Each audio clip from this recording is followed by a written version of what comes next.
Hey everyone, welcome back to Boss Run. I'm your host, Billy Hoosh. You can call this kind of like a soft reboot, or I like to call it season 2 of Boss Run. So it's just going to be me, and I've tweaked the format a little bit. Maybe it'll be a little bit more palatable. I'm going to always start off with talking about some hardware stuff, which I enjoy discussing. Then we're going to go into talking about the games that I'm currently playing, possibly some that I'm anticipating. And then we'll go into some news for the week. I'm going to try to drop these episodes every Sunday like I would before. Yeah, let me know in the comments what you think of the new format. Anyways, let's get into it. So, spring is basically here. I can hear the birds chirping. I'll wait for the red, what are they called? The red-winged black birds that come and swoop down and attack your head that you come close to their nest. They're going to be popping up soon. But an important thing, especially in this day and age with skyrocketing prices of components such as RAM and SSD storage, you want to protect your investment because replacing them right now, you might be in a pinch. So what I always do is just like maintenance of your home and car.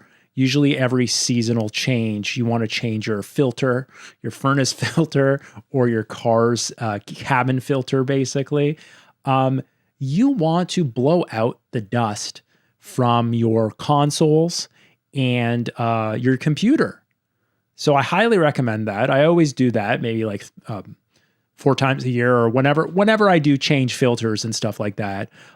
Most modern computers, so if you have built a computer with like a more than entry-level case, even though more entry-level cases do have these features, they'll have little dust panels where like you just pull it out and it's almost like a filter where then you can vacuum it. Or I always recommend if you have air blower, and recently in the last year, they came down in price in the market. You can buy these very small, cheap handheld devices that are incredibly powerful.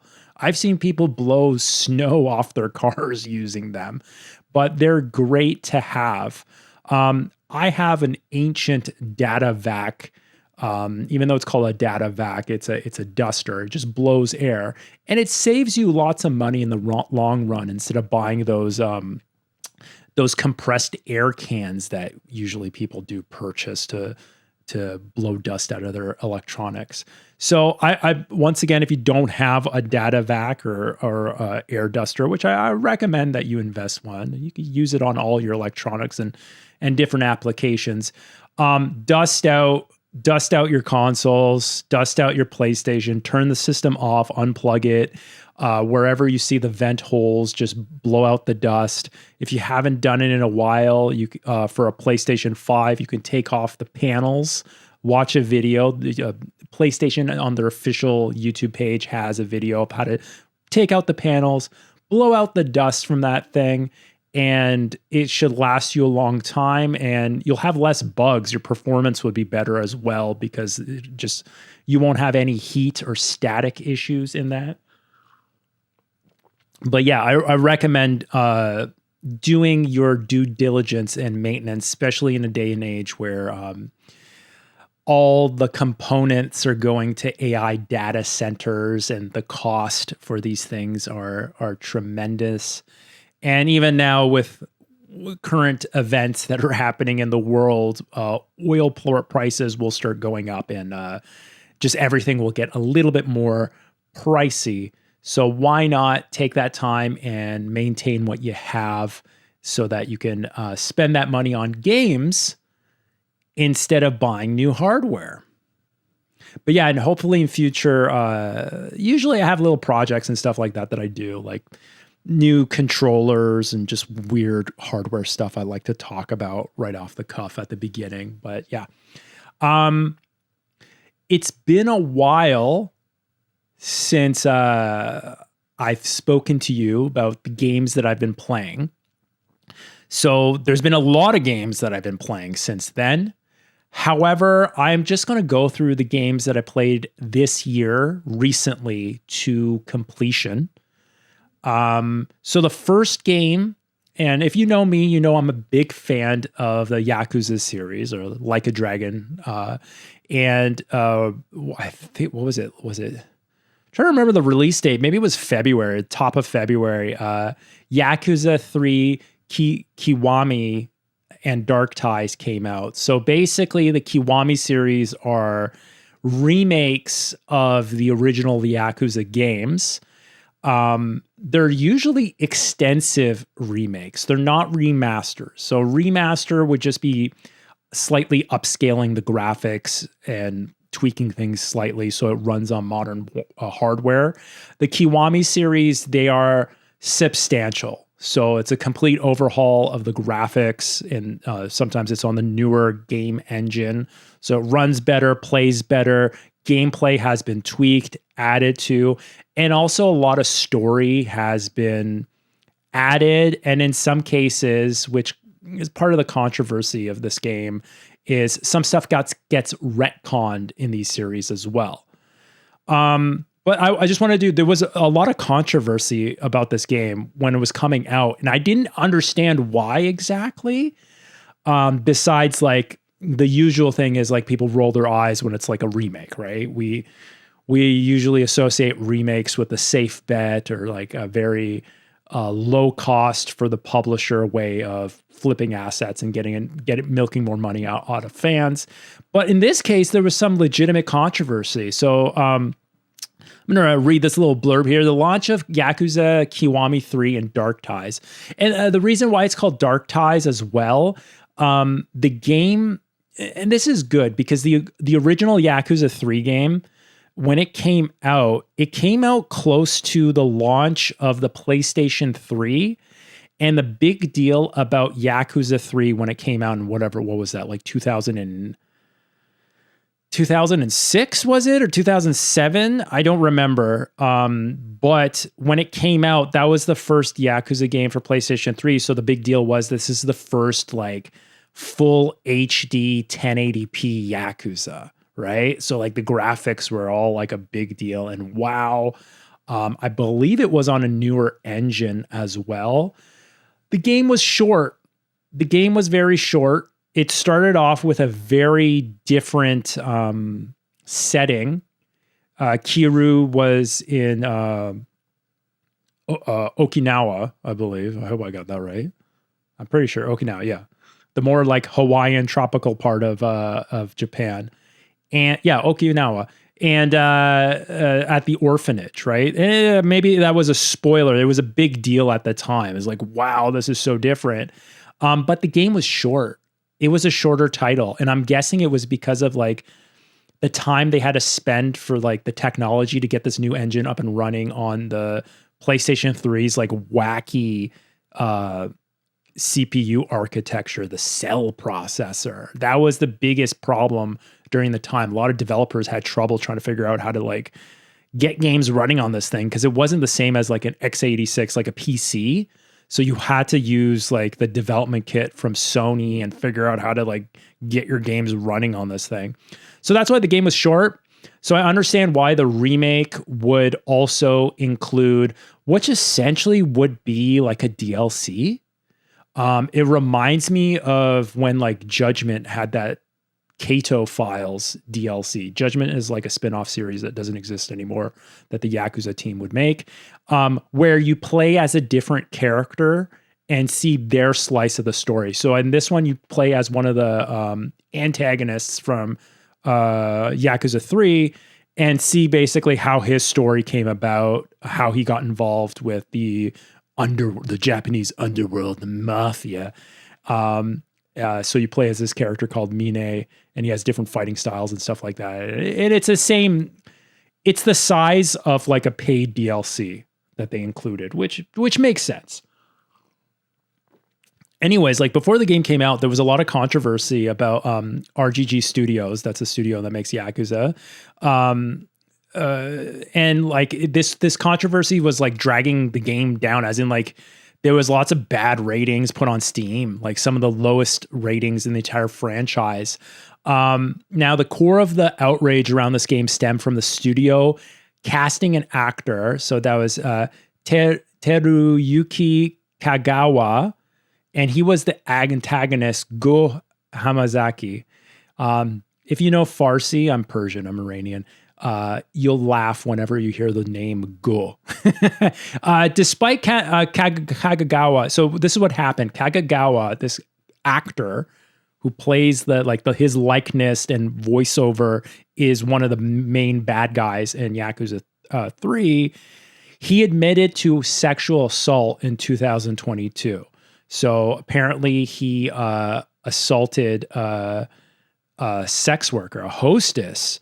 And this was a controversy.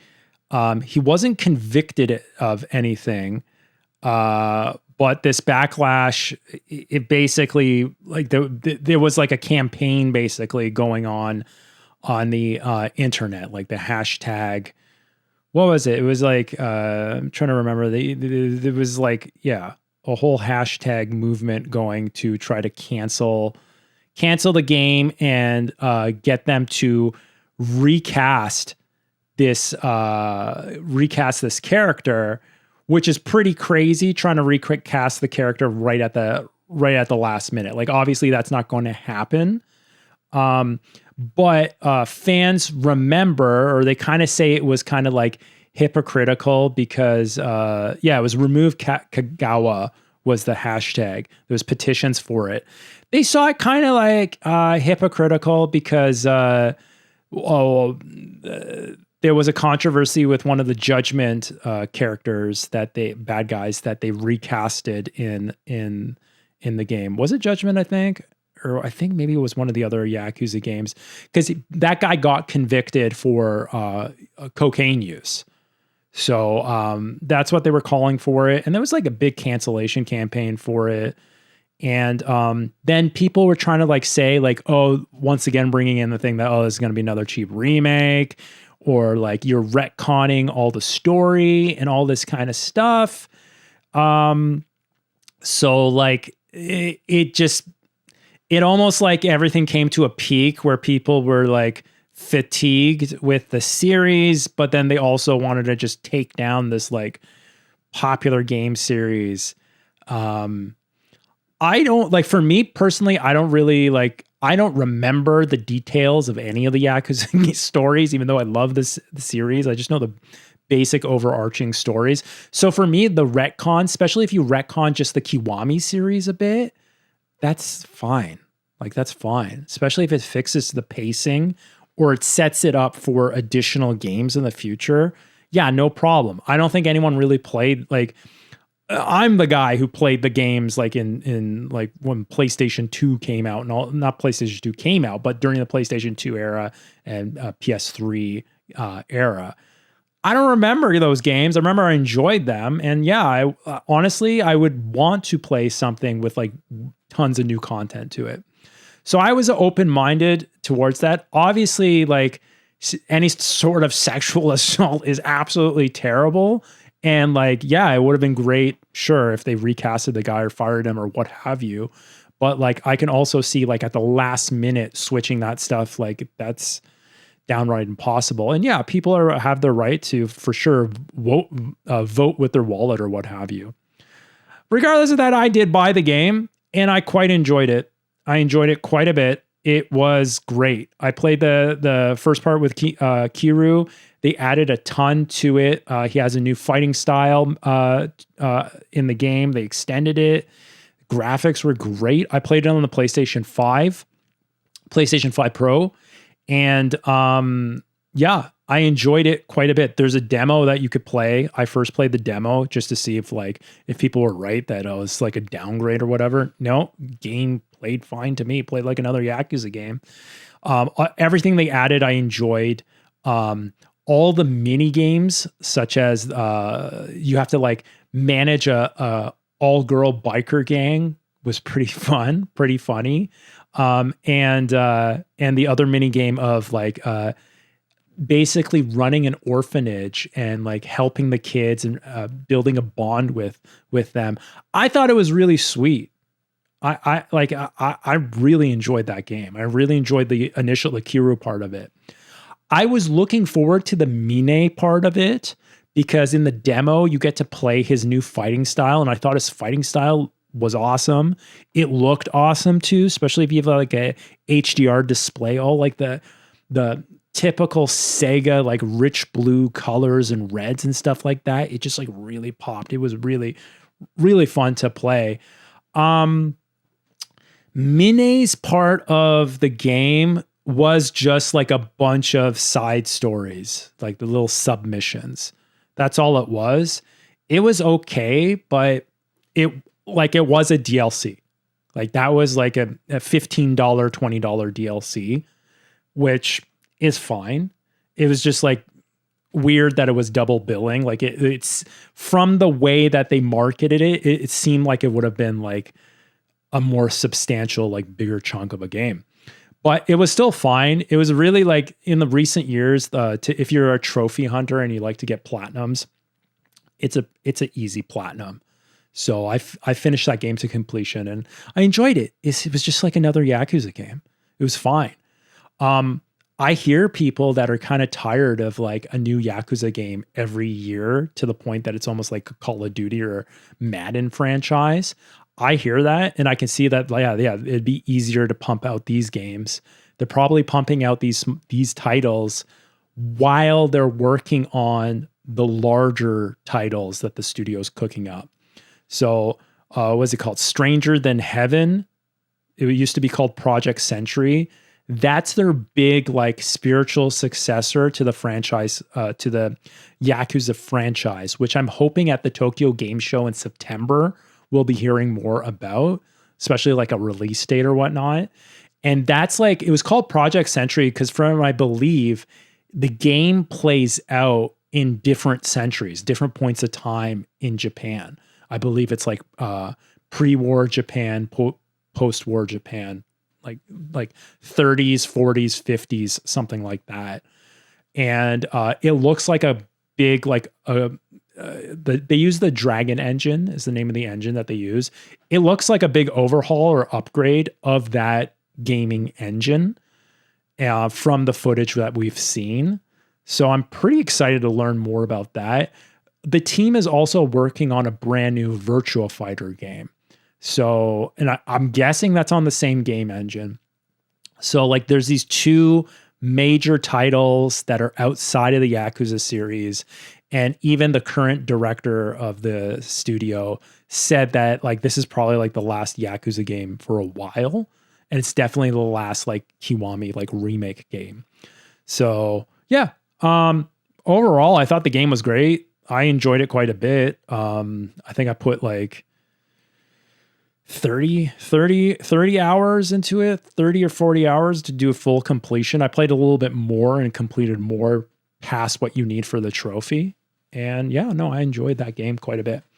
The other game that I played, another like Japanese game, I guess most of the games I played are Japanese or have been Japanese games, was and it was another remake, Dragon Quest VII Reimagined. So they don't just call it remake. I like that they also Kiwami was called Kiwami, not just remake. It was called Reimagined. Reimagined. So the Dragon Quest series is a very, very famous series of RPGs in Japan. Probably the most famous RPG series of Japan. Yeah, for the Japanese people outside of like Final Fantasy, but it is like a Square game, Squaresoft, now Square Enix game.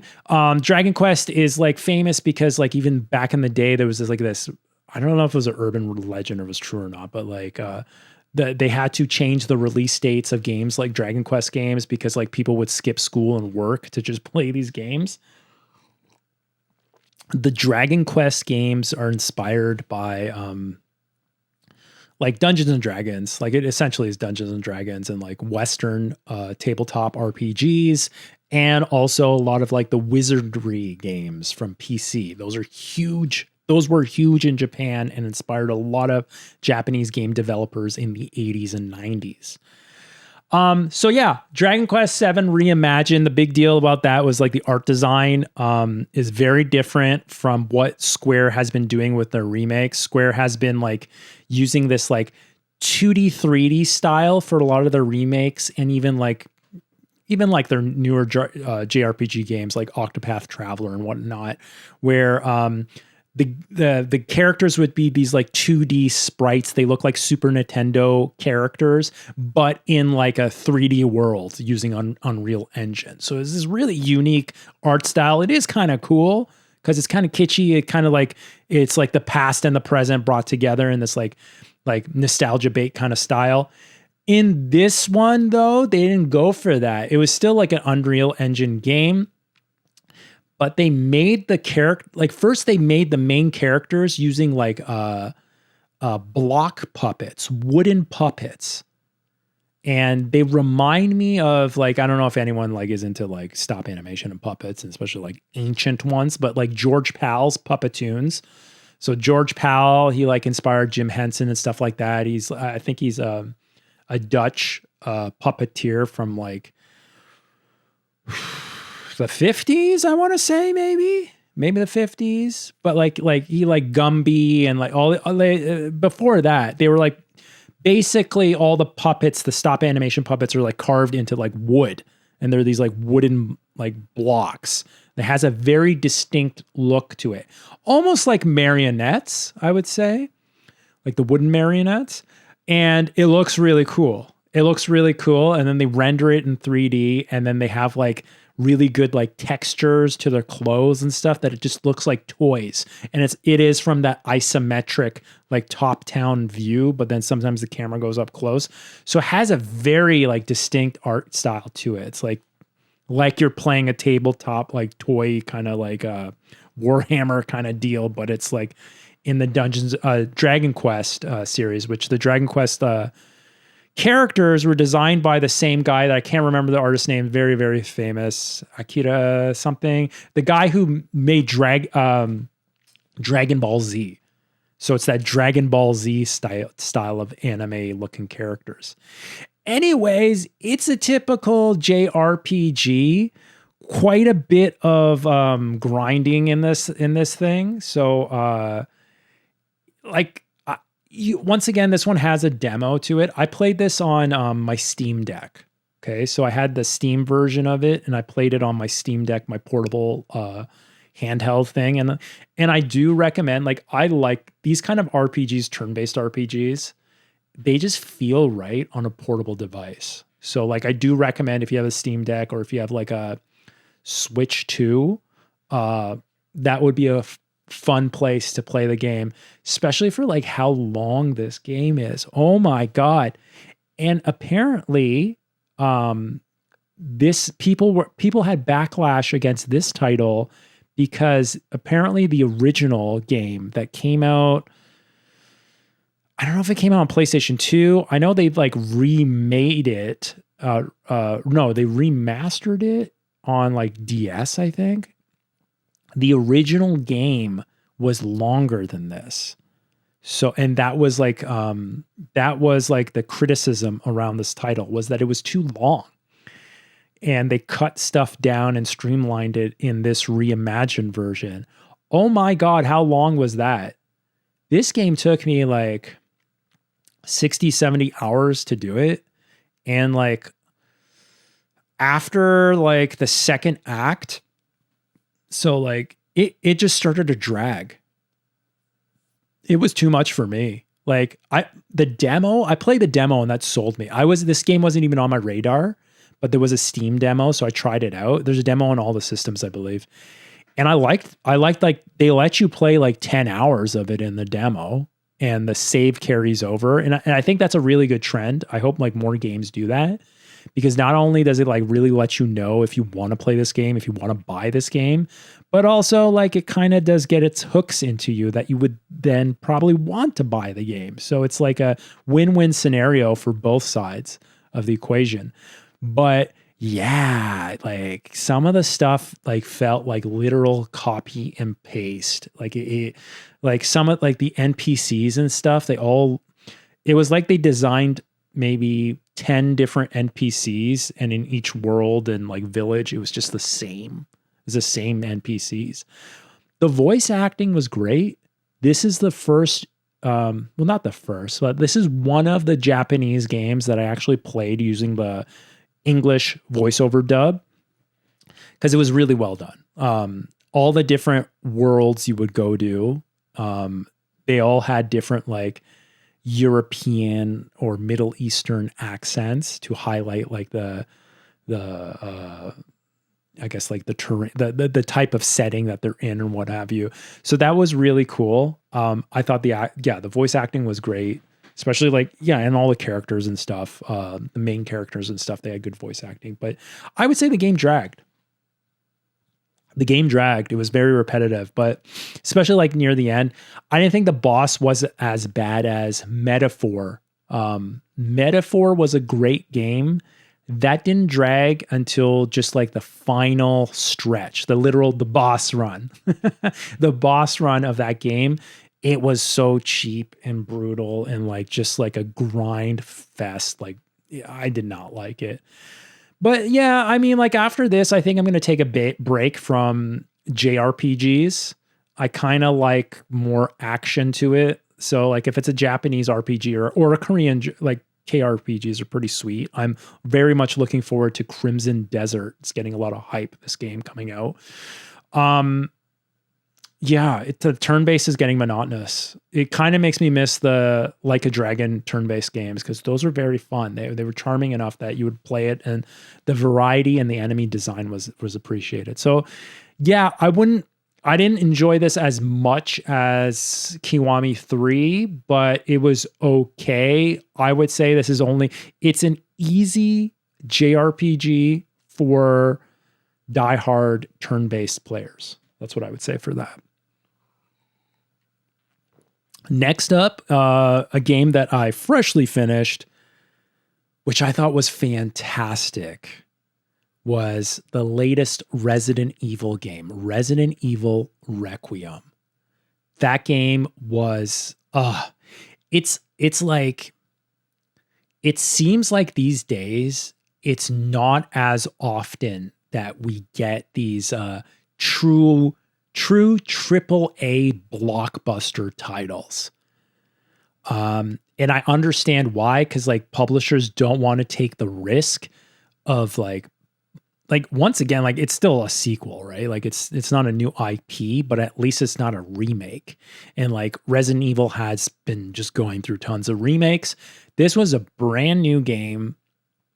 And I know there's a lot of people that are fans of Resident Evil 7. Like this is like, it was a combination of Resident Evil 7 and 8's first person perspective, as well as Resident Evil 4's third person action perspective. So you would play as Grace Ashcroft, who is this young FBI analyst. And so she would play you could play the game as first person or third person, whichever one, but the game recommends you play Grace's sections in first person, and then Leon. So Leon from the previous game. So Leon, who was first in Resident Evil 2, when he was like a rookie cop on his first day. And then Leon, this is especially the Leon from Resident Evil 4. They prefer you to play him third person perspective because he's more action based. Grace is more the survival horror, flashlight, puzzle, ammo scarcity kind of deal. And then Leon's is like insane ultra violence. But yeah, the game, like it gave me the feelings that I got playing like Uncharted 2, because it had these like fantastic settings and like crazy set pieces, extraordinary like boss fights, and like just these like beautiful sequences that it was truly like a triple A experience that's really showing you off graphics and like production value to like the highest extent. And we don't get those as often. And I really appreciate playing this game. It was awesome. Like I was lucky enough that I played it on PC, and I was able to, like, my PC is not top of the line, but it's close to that. So I was able to play with like the path tracing on. So I was getting like this like ultra realistic lighting and shadows and stuff like that. It was creepy. And the graphics were great on this thing. Yeah, it was an awesome experience. I highly recommend that if you're a Resident Evil fan. It is on the shorter side. Like, the game is meant to be played through a bunch of times, I guess, to like unlock stuff, because you get like these points for playing the game and doing like certain like little tricks and stuff in the game. So they give you these points where you can unlock production assets. So you can see like 3D models and like zoom in closely to like the 3D models of like the zombies and stuff, see like the conceptual art and stuff like that, which you really want to after playing this game. You're like, how did they make this thing? The attention to detail is crazy on this game. Like all the different assets and stuff, the textures on the walls, like all the little knickknacks. I kept like looking, like they would have like these bunkers in the middle of nowhere in like a bombed out city, but then you could see like how the electrical wiring was all like set up and like the infrastructure and stuff. And like the different era of like computers and hardware and the detail was crazy. It took me like, when I was playing the game, I was just slowly walking, looking at everything like, oh my God, someone made all this. This is insane. The detail of like the zombies and stuff is great, because all the zombies, the opposite of Dragon Quest VII, my gripe with that was like they would reuse the exact same NPCs, just give them a different name. They wouldn't even change the color of their like pants or anything to just like kind of differentiate, change them a bit. Anyways, Resident Evil, like every zombie had a reason to be there, right? So like the one part, the zombies are like freshly like zombified. So like still had like certain clothing. Like each zombie was a character that had like a show not tell story to them. And like even they would like still be able to say stuff that was like reminiscent of like an echo of who they were when they were still alive and stuff, and like their clothing and all that. It was really good. Like that attention to detail. I'll tell you, the attention to detail to the point that some of the zombies had shit on their pants. The zombies shit their pants. Now, if that's not a 10 out of 10 game, I don't know. When have you played a game that the zombies had shit on their pants? They had shit on their pants. That was crazy. I couldn't believe that. I was like, Capcom, you've gone wild. But yeah, the attention to detail on this game was just like, oh, I don't know. I actually want to look up what was the budget on this thing, because it was nuts. But yeah, it's like a 20-hour game, and it's just nonstop thrills. It was like, like the Uncharted series, like a Naughty Dog game. It just felt like you were like going on a ride. It's like a theme park ride. It was awesome. So Capcom absolutely crushed it. I'm not even a big Resident Evil fan. Like, I mean, I respect the Resident Evil series, but I haven't like played all the games. And my favorite game was Resident Evil 4 because it was more action and stuff. I played Resident Evil 7. I remember at the time it just creeped me out too much. And I only played the demo of Resident Evil Village. I wasn't a big fan of the setting or the character, because it was that Ethan character, and it was kind of like almost like a side story, because like they weren't even zombies. They were like these moss people. But this one is like, yeah, I would say Resident Evil Requiem, which would be Resident Evil 9, is a must play. that was excellent game. Now, Resident Evil Requiem did have, I guess, the jank of the week, what I would call it. I had one bug in the game that I did see other people had this bug. And I think it was just related to the PC version of it. So despite the PC version having the potential to be of like the best graphics, once again, the PlayStation 5 Pro version of this game is like excellent. And apparently from what I'm hearing, it was probably more bug free.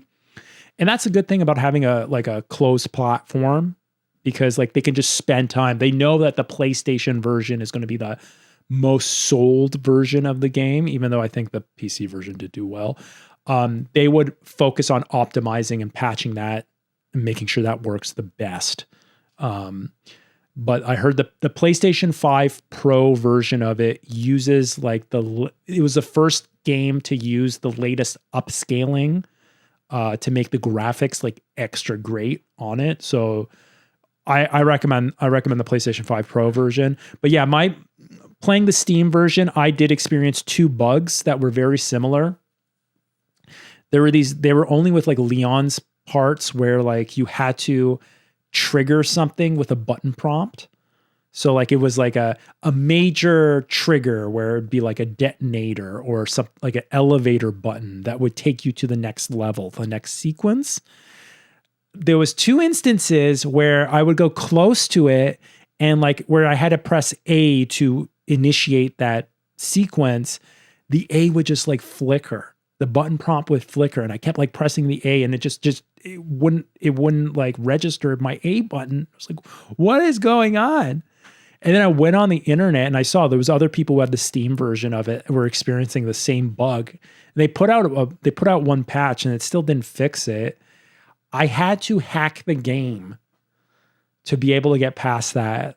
So I had to use like this like mod engine called RE Framework. Someone made this, I think the guy's name is JDog. So shout out to JDog. Made this like a plugin for any games made on the RE engine where you can like do modifications on it. You can mess around with the camera and stuff like that and just mess around and build more mods off of it. So with that, I was able to, I had to speed up the game's logic, like the game's time by 200%. So the character was like all spinning around, running around and stuff like that. And then bring down the game's frame rate to 30 frames per second. And then doing that, it allowed me to trigger that button. And then I had to change everything back. That was ridiculous. And like, that's why like PC games, like PC gaming, it's you do get a lot of enjoyment out of it because like the sky's the limit. I wouldn't recommend PC gaming now with the prices right now. No, don't even go down. Don't even touch it. I don't even go close. But you get this feeling of like control and openness. You can get games cheaper, and you can like tear the games apart and like mess around with stuff. And it's good for people who like tinkering, and like the sky's the limit of like graphical fidelity. Like no matter how much you can throw as much money as you want and get the best graphics as you want. But you're going to have to deal with some jank. So that was some jank. It still didn't deter me from like thinking Resident Evil Requiem was like one of the best games that so far I played this year. But yeah, that was one. I hope they patched that out, but I still did get through the game and I did complete it. Okay, and like the last game, and this is a game that I'm currently playing because it's brand new. It came out Thursday last week, is Marathon. Marathon is made by Bungie Studios, so the former studio that created the Halo series, and they made the Destiny games.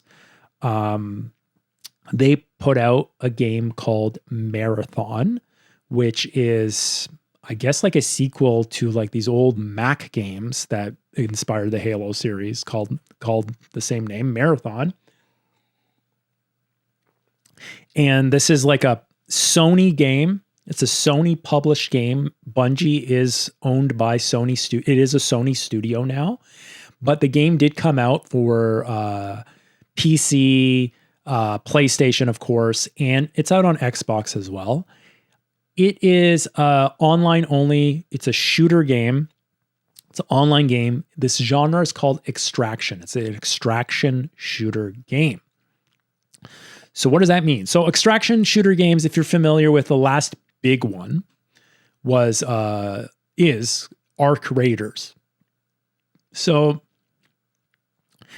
extraction shooters was the next big online genre after Battle Royale. So you may have heard of like PUBG and Fortnite and all these games that have that Battle Royale concept of 100 people or so on a map, and the map is like constantly shrinking. You have to scrounge over guns and resources and stuff like that, and then the last person standing wins the game. Now, an extraction shooter is a game where either you or usually a squad of people, like 3 people, multiple squads of people will spawn inside of a map together, not together, but on separate parts of the map. And there's also, so it's a player versus player, but also player versus environment. So there's usually bots that are also running around the map that'll try to kill you if they see you. And there's other real people playing squads that can also potentially, if you run into them, they can kill you. So you have to be on alert. And what you're doing is you're dropping into a map. You're trying to complete little objectives, like you might have little contracts. Usually there's these different like brokers or people that give you quests to do while you're inside the map. And ultimately you're trying to like scrounge up guns and little knickknacks and doodads to do crafting and whatnot, that you can only keep those if you're able to successfully extract from the map. That's why it's called an extraction. So usually after like 5-10 minutes of being inside the map, extraction points will open up. So these different areas that you would have to go to get out of the game, to exit the game and be able to exit the game, keeping all the loot that you found in the map. And it's not as simple as that. Usually when you go to these points, you have to like initiate something. You have to press like the button, and then a big like sound and beacon comes that pretty much alerts any bots or players that are in the area that, oh, these guys they got their loot and they're about to like skedaddle from the place. So usually you got to wait like a minute or two while your elevator is coming in the case of Arc Raiders, but in Marathon it's just like this like beacon that's supposed to like beam you back up to the whatever the heck. You have to just like take cover and get ready for like stuff to come after you to shoot and defend that point. So essentially it's a game like this, and it's like brutal because if you die, like if a bot kills you or another player kills you, you lose all your loot. So that can be a crushing feeling, but it's that whole risk over reward that you get. This genre, like I think similar to like Battle Royale, this genre came from like DayZ, this like old PC game where like you can mod and create different modes. It's like that, where like you go inside of a map, it's persistent, and you have like, if you lose all your stuff. And in DayZ, I think there was like the bots were like zombies walking around, but then like everyone's like out for themselves trying to like collect resources and find guns and food and stuff to survive. So they would kill each other. You could choose to kill each other and grab stuff. But the first like standalone game was Return to Tarkov, a Russian PC game. And I was introduced very early to this game. My buddy Cam, he bought me the game to play with him and his buddy Dennis. And that game was hard, man. That game was hard. It was too hard for me. It was too brutal.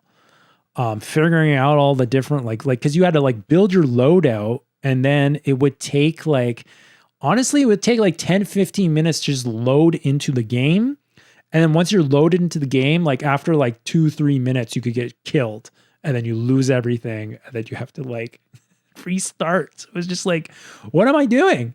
Most of your time you're just in menus and stuff. Was a really brutal game, but it was unique. It was a unique experience that we did not see in games. And a lot of other games like Call of Duty and stuff had like made like easier versions of it. But I would say the only successful game of this genre to date is for sure Arc Raiders. Arc Raiders, it's third person though. Arc Raiders is a third person futuristic kind of style game about like post-apocalypse, trying to like scrounge up stuff on the surface to then live down in the whatever, in like the underground world that the humans take refuge in. And there's like AI bots that are rolling around that kind of try to kill you. And then there's also like the other player character squads that are trying to kill you as well. Marathon, very similar to that, but it is first person and it has that like, Bungie is really good at first person shooters because they made Halo and Destiny. So like Bungie has a distinct feeling of their guns and the shooting. It's very like chunky and tactile. It's like very similar to Call of Duty, but maybe even more satisfying than Call of Duty. It's hard to explain, but it feels really good playing in that first person world, like just the actual mechanical shooting and stuff like that. The art style in this game is crazy. It is like some sort of like cyberpunk kind of like futurism, like weird, wild, like primary colors, like Monster Energy drink kind of like it's hard to explain, but you should check it out. Graphics, like the style is really, really nice. Like that's the thing that draws people in. And the music and sound design also match that style. It's really good. It's a really well-made game. But yeah, it is fun. And you can also tell that they designed the game so to get you over that hoarder mentality. Like it's not as punishing if you die and lose all your loot. You don't get terribly attached to your loot, which is not bad. So you just like, really, you just kind of focus on doing your contracts for the different fractions. So I think there's like 8 or 6 different corporations, and you do different contracts for these corporations. The story is something like the Marathon was the ship that was trying to colonize this other far planet, and something happened to that colony. So now these beings called runners. So basically, there's humans that are able to, their consciousness has been uploaded to the internet or something like that. But then their consciousness can be beamed into these 3D printed robots or people that would just do like trying to figure out what's going on that colony. Why do the humans all get wiped out on that planet, looking at all the remnants of that colony. So like going on runs, basically you enter in, all these different corporations are trying to get you to enter in to like sometimes get some of their assets back, do some espionage, sabotage stuff, all these different fractions. So you beam in, do that stuff. If you get killed, it's okay because your consciousness is still, I don't know where, somewhere. So you're still alive, just that shell, that runner dies. So it's a very unique story, and there's a lot of lore that you're starting to like learn about. The voice acting for like the different fraction leaders that are trying to like draw you in is pretty cool. And yeah, the game itself is really fun because the core mechanic of the shooting, if you like first person shooters, this is really good. It's scary, like especially if you play solos, it plays like it reminds me of Resident Evil 9 playing as Grace. It's like a survival horror game. Because like the game is very much, you have to listen closely for like the audio cues of like enemy robots coming by.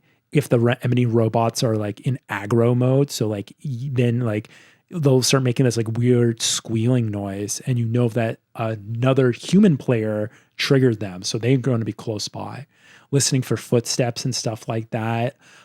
Similar to Arc Raiders had this too, that like some of the nature. So like if you walk closely to some alien birds or something like that, they'll get startled and fly away. And that kind of tells the other players where you are, right? It tips you off. So you have to like sneak around. There's lots of depth to like the characters that you can like, there's different classes of characters, like a tank shooting guy, like a fast moving.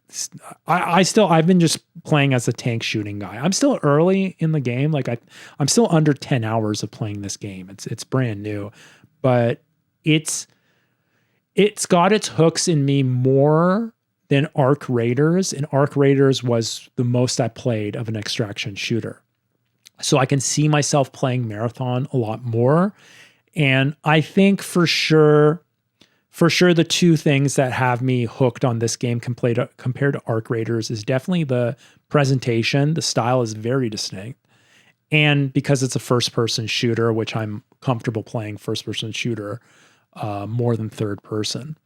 So I'm really excited playing more of Marathon. And I'll probably have more to talk about that next week as I get more time in the game. Okay, next up is a new segment called the Drop Pod, where I'm going to talk about some of the biggest news stories from last week. So, like, honestly, we need to take a step back and talk about the state of the industry right now, because it's looking incredibly grim. If you look at the 2026 GDC, so the Developers Conference, the State of the Industry report, it just dropped. And the widening effect of these massive layoffs and studio closures is just like, it's impossible to ignore. We're watching these like corporations fundamentally misunderstand what makes video games work. And this week we have huge stories that perfectly illustrate the corporate disconnect. We're going to get into these topics. The first story that came out last week, that like these are all like bummer stories. So this is going to be the bummer week. Hopefully they're going to get some nice stuff next week. But it was so Sony. First up, Sony. They closed, and this was like one of the baffling moves of the PlayStation 5 generation, was the closing of Bluepoint Studios. So they officially announced that they were shutting down Bluepoint Games this month. And this is a legendary 70-person studio from Texas. And they were responsible for these like critically acclaimed masterpiece remakes. First, there was the remake last generation of Shadow of the Colossus, but also like they like head off the launch of PlayStation 5 with the remake of Demon's Souls. So now the core community, you'll see on the internet, the anger comes down to pure mismanagement. After acquiring Bluepoint in 2021, this studio was universally praised for its prestige in these single-player remasters. However, PlayStation management, they forced them to develop a live service God of War spinoff. What? An online God of War spinoff. And after that live service game was inevitably canceled last year, Sony gave the studio the axe.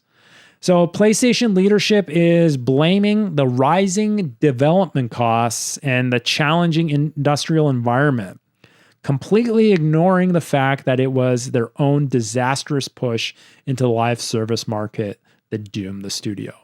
That was the thing with Marathon, right? So Marathon is pretty much a live service game. It is, you pay for Marathon, right? Marathon is like a $50, $40 game, depending on which region you're in. But it's a live service game. Like, it's not a single player game. You need to be able to play against other players online. This all stemmed from during the pandemic, when everyone was stuck at home, people were rediscovering video games, and video games exploded, especially games like Fortnite, all the battle royale genre games were doing huge gangbusters. And what was it, in 2020 or 2021, in the quarterly report to shareholders, Netflix said their biggest competition is Fortnite, is video games, is free to play service games. So all this corporate money, all this like investment went into games and live service games because they didn't know how long the pandemic would go, and there was this huge bubble in gaming. Now, at that time, all the big players, they all greenlit these huge live service games. Sony's management at the time, they greenlit tons of, like, all these studios had to make live service games. There was a famous, like, Naughty Dog was making an Last of Us multiplayer game that Naughty Dog themselves just like went up to the CEO and said, like, come on, man, we're not going to do this. We're not going to spend all our time and resource making a game in a genre that we're not known for. We just want to make single player games. Like, what are you doing, guy? And a lot of that was the big one that led to the low confidence in management there. But we had all these games come out. There was a game called Concord that came out and was an online game that completely flopped. It was a disaster. That was like a $400 million game that didn't last, just lasted a couple of months before they had to like refund everyone. And the game just was a disaster.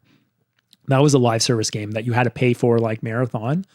Arc Raiders did well. That game was successful. So there's still success stories. What other games? Remedy Software brought out that game based off the Control universe. I don't even remember what the name is right now. I don't know how well that game is doing. That was on PlayStation Plus. It was like free if you're a subscriber. And High Guard. That was another game I did play. I played 20 hours of High Guard. I thought it was a competent game. I thought it was okay. I enjoyed it. It was different enough. But that game, like, it lasted like 43 days or something like that before it was a failure. And that was like $200 million game. We learned later on that the Chinese company Tencent was like backing it, and they just pulled the cord because there wasn't enough player base. So yeah, unfortunately, that kind of like instead of just like making Bluepoint like make a single player game, whether it's a remake or not, they forced them into like making a God of War online game. What would that even be? And they pulled the plug on that. And now the studio has shuttered. So like that, rest in peace, Bluepoint. That really sucks. I know like a lot of people keep saying like Bluepoint would have been perfect, especially after Demon Souls, of making a Bloodborne remake. But that all came down to, we learned that Miyazaki, the creator of like the Dark Souls games and Bloodborne and whatever, he said he wouldn't want anyone to remake that game or touch that game unless it was himself. But himself right now doesn't have time because they're making new games. I think there's like, what is that, Dust of Bloods, something like that. Dusk Bloods they're making like a online service game for Switch too. So that's funny as well. But yeah, that was the first like bad news. After that, I don't know if there's good news or bad news. There was like Xbox leadership shakeup. So it wasn't just a PlayStation thing that happened last week. Xbox one-upped PlayStation with a massive culture shifting event. So over at Microsoft, leadership change. So everyone was completely blindsided when Phil Spencer, he announced his retirement of CEO of Microsoft Gaming after more than a decade at the helm.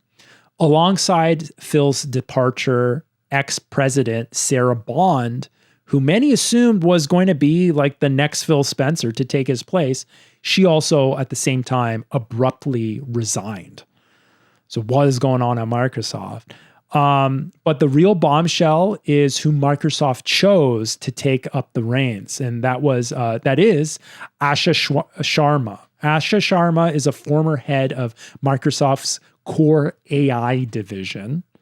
And the community had backlash because of this swift and brutal like change of leadership. And fans are furious that the new head of Xbox is a tech executive with virtually no background in the gaming industry. It also sparked intense fears that her appointment is just a Trojan horse to force generative AI and Copilot integration into Xbox's first-party studios. While Sharma has since done damage control, she's been claiming that there's no tolerance for bad AI and wants to focus on human-made art. The community remains mainly skeptical. Yeah. So Xbox wasn't doing well, right? Honestly, Xbox was the only time they did well was at the 360. And like, I remember the 360, it came out almost a year before PlayStation 3. So they had a huge jump on the generation. They also big deal about like Xbox in itself, the big deal because it was Xbox, DirectX. So it was made in a way just like PC games are made using the same tools. So it's very easy to make games on the Xbox because you're just porting a PC game. And at that time, Xbox 360 did great because PlayStation chose to use the Cell processor, which I talked about earlier in this episode, which was hard for programmers to make games. So 360 era was an amazing era of like Unreal Engine 3 games. So you had like Gears of War, the big Call of Duty games, all these like Mass Effect games, all these big titles came out on the 360. But also then later in the life of that generation, a lot of people had the red ring of death and their Xbox would just like harakiri themselves. And a lot of people then, it almost felt like PlayStation 3 won the end of that generation, which then pushed them into PlayStation 4. Phil Spencer was on the record and said that their biggest blunder was the generation after 360 when, what was that called? The Xbox One.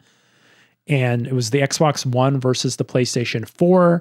And Phil Spencer said that was the generation where people were starting to now transition from physical games, buying physical games, into buying digital games.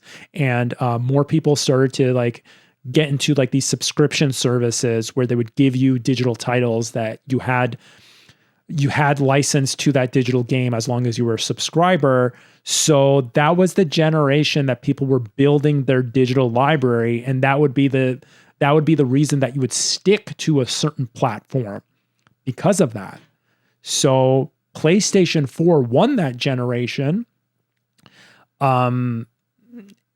because of a lot of blunders that Xbox did during that, where they were like saying that your system needs to be always online connected to play games, or if you couldn't really like it was difficult to trade games with each other and all this kind of stuff.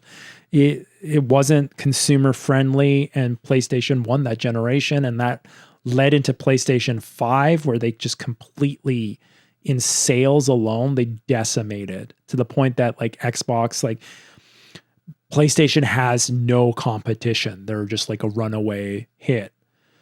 So it is also like a bad look that the new president of Xbox Gaming is a former like AI, like she's an AI evangelist.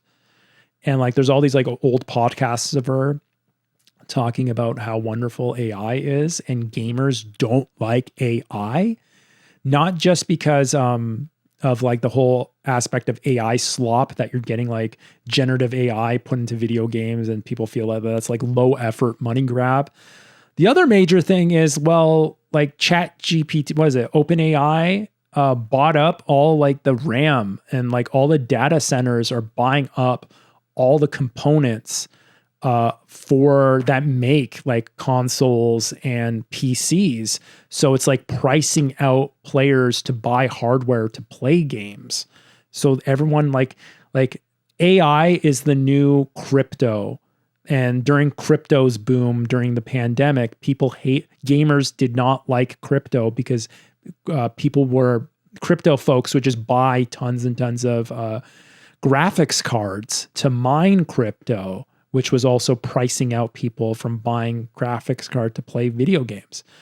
So yeah, there's a lot of contention with this, and you know what? We still have to have an open mind and allow someone to like do their job, right? but you can tell like you can see where the backlash comes. And a lot of people kind of say that this is probably the swan song for Xbox. I don't know. Xbox did announce that there's a new console coming out.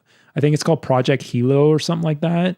I think it's going to be just a really expensive PC, like a pre-built PC that you would hook up to your TV, but like an actual, like it's open that you could probably install like Steam and run PC games on it.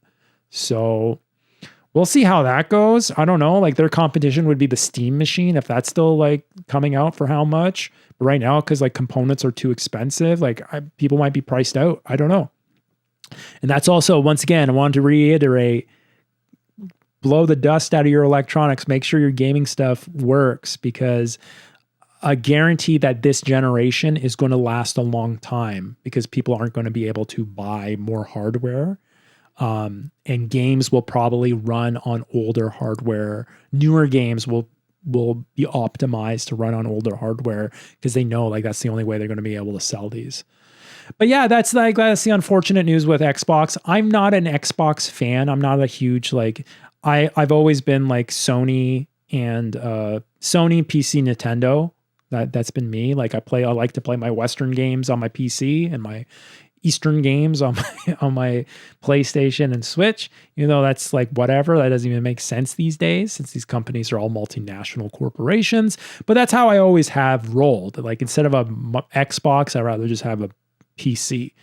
But no, like competition is important, and like it's important to keep the other players in check, and to like competition is good for consumers, right? So like I'm not into the console wars. Is just preference and subjective, but competition is important. I still want more competition to give us more choices and like better prices and stuff like that. So that's unfortunate, but we'll see. Maybe Xbox will turn it around. So we're rooting for you, Mrs. Sharma. And the last bummer news, and this is big time bummer for me, being like I explained, I'm a big Yakuza franchise fan. Finally proving that the legendary creators aren't safe from the corporate meat grinder right now. We have a devastating blow to fans of the Yakuza franchise. Excuse me. Publisher NetEase, so a Chinese mobile publisher, has abruptly pulled funding from Toshihiro Nagoshi's new development team, Nagoshi Studio. So if you don't know who Toshihiro Nagoshi is, he is the original creator and director of the Yakuza games. And even before that, he worked under Yu Suzuki for Sega's arcade division, AM2, which is like my favorite arcade. Like all my earliest childhood memories of video games started in the arcade, and they were from like games like Outrun, Daytona USA, Virtual Cop, like the AM2 games, the old Sega, dusty, smoky, ripped up faux leather seat kind of arcade experiences. And that came from AM2. So you and Nagoshi, Toshihiro Nagoshi.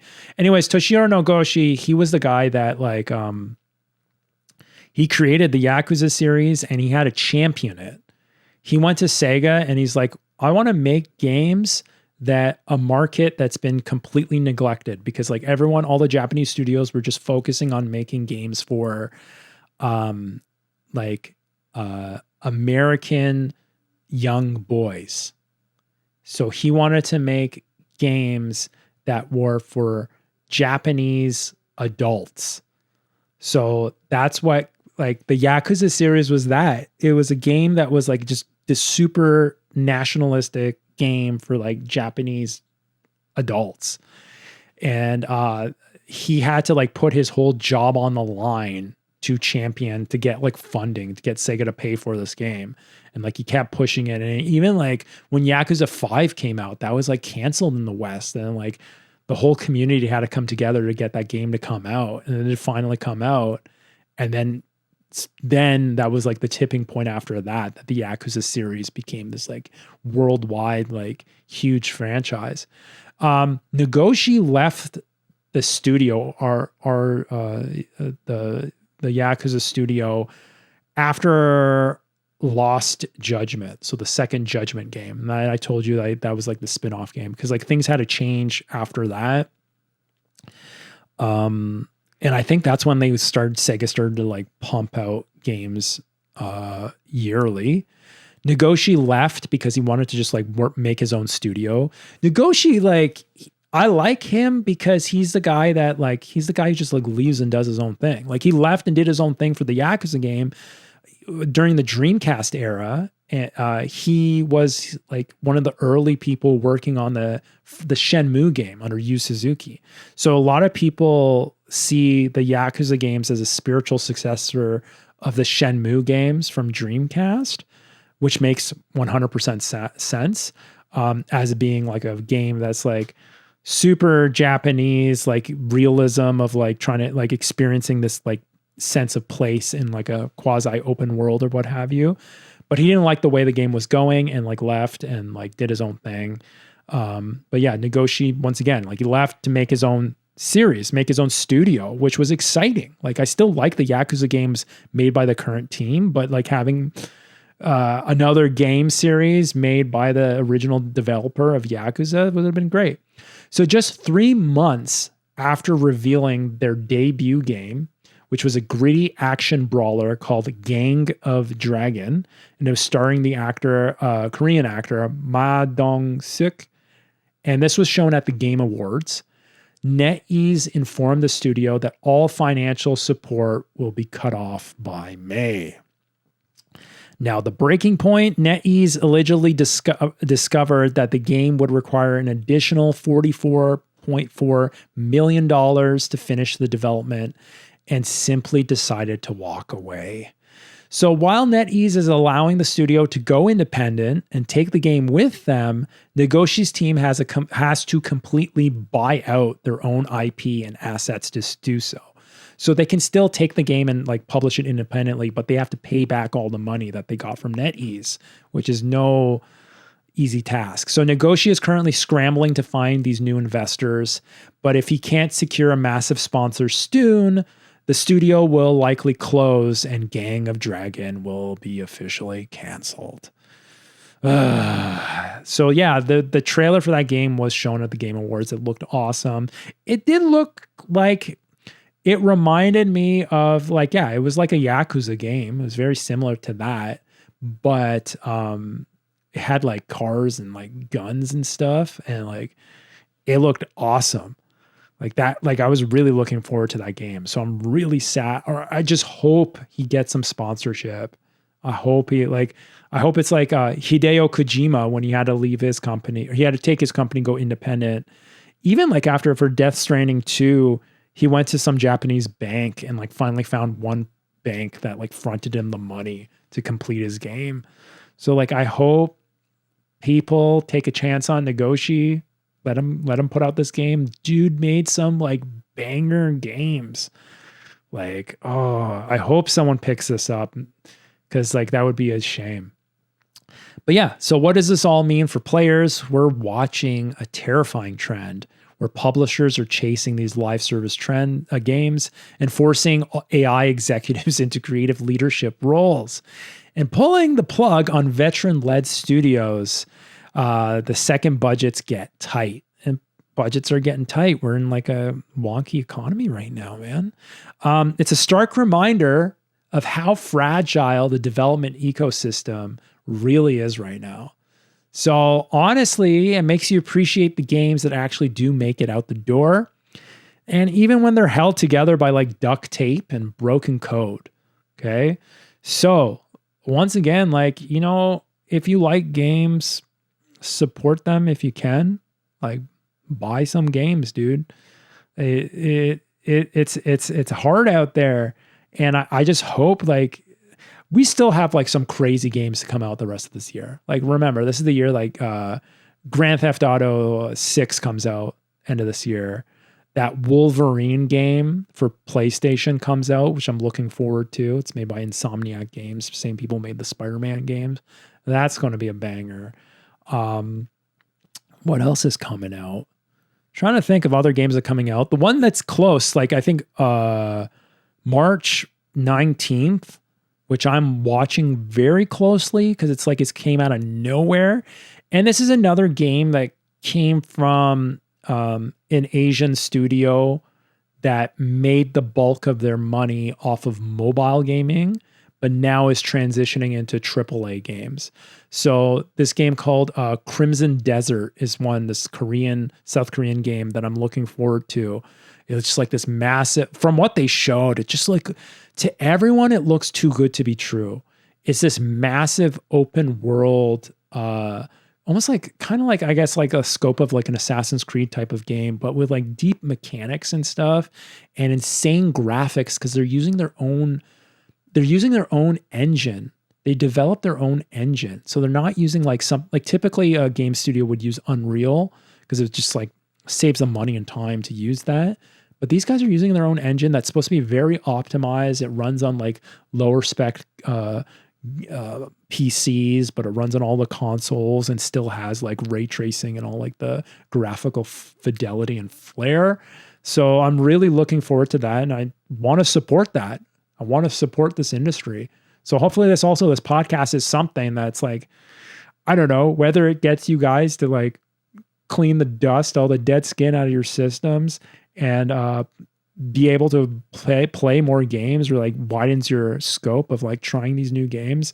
I hope we can just like support the system because this is like one of the last hobbies that I still get any ounce of joy out of. That's why I like really want to support it as much as I can. But yeah, I'm going to leave it at that. So thank you for watching this, whether you're watching the video version on YouTube. I think I'm going to put the video version, should be on Spotify as well. And I know that Apple Music, Apple Podcasts is going to have video versions as well. Or if you're listening to us, just the audio form. Thank you so much. I really appreciate you guys checking this out.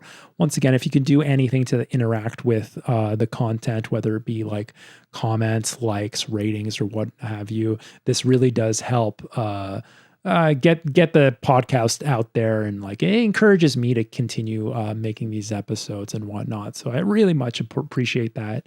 Anyways, you guys have a wonderful week, and I'll see you guys next week on Boss Run.